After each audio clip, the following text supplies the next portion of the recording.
Okay, in this tutorial, you're going to learn how to set up an InDesign document that you can use for your magazine project. So if you open up the InDesign CC program, this should be the first screen you see. This is the startup screen. And as you can see, it's where you open new documents or existing documents, or in this list here, any documents you've recently used. They should appear here. So to open up a new document, we can just click on New, or you can go through File and New. And if you do it this way through File, you'll see that it gives you three options for a document, a book, or a library.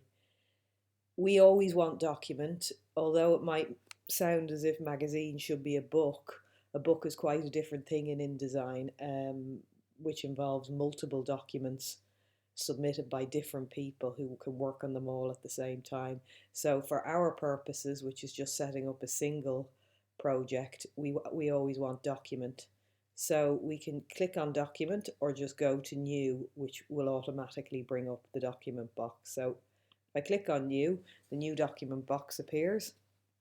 This is where we tell InDesign the settings for the pages, how many pages we want, what size we want the pages to be, what size, how many columns we want, and what size margins we want. So if I go up the top, it should be set next to intent, it should be set on print. If you have a look at the drop down menu, you'll see there's another two options, web and mobile, but for our purposes we want print, so we leave it on that. The number of pages, this depends obviously on how many pages your magazine is going to be. So it can be anything. There's no limit on the number of pages you can have in a document. So you might have 12, 24, 48, 60, 80, 90, hundreds if you want. So it depends on what kind of publication you're doing as to how many pages it is.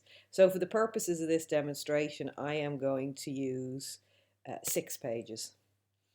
I'm going to leave the facing pages box ticked because that's what we want for a publication like a magazine, where you have left and right pages throughout it.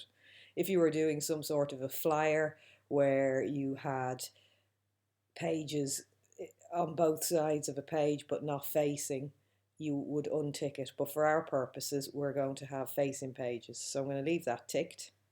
Then if I go down to page size and have a look at the drop down menu, you can see it gives you quite a lot of options of different page sizes, letters, a tabloid, which is like a tabloid newspaper size, A5, A4, A3, B5, and even a compact disc.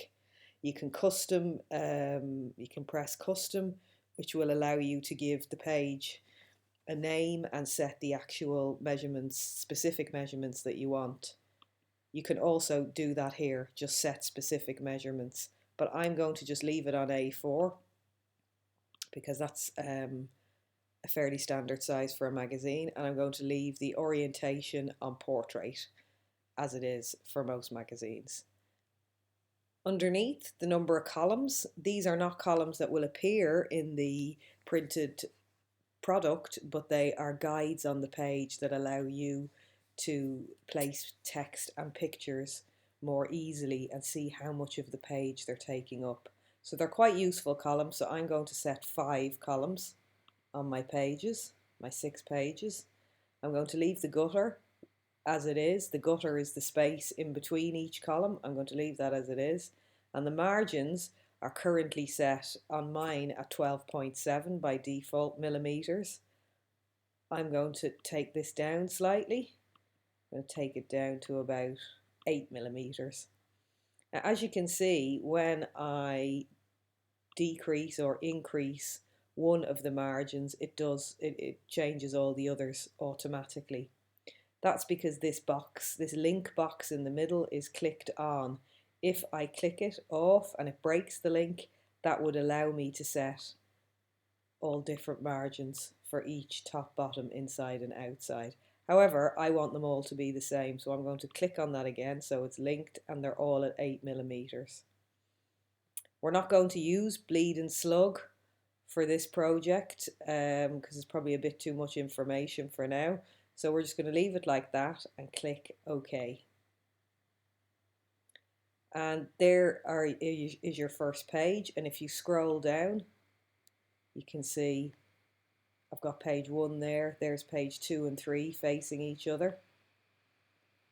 And if I keep scrolling down, there's pages 4 and 5 facing each other. And the last page on this document is page 6, which, like page 1, sits on its own. So that's the way a magazine publication will appear in InDesign. The first and last pages will sit on their own, and all the others will sit as double page spreads, facing pages as we ticked. So you must have, by the way, the number of pages you pick must be an even number, because that's the way magazines and newspapers and most publications are printed. They're always in even numbers. So whichever number you pick, just make sure it's even. So here you've got your document set up. It's got the columns. Each page has 5 columns, which, as I say, you won't see in the end product, but they're useful for laying out your pictures and your text. And that's it for setting it up. After you've set it up, you might want to file and save. And here you will get your save as box. I'm going to call this mag layout. And I am going to save it to my desktop for now. Or maybe my documents, actually. I'll save it in my documents. You need to make sure wherever you save this, you are able to access it again every week as you work on it. So I'm just going to press save. And that's it, done for setting up the document.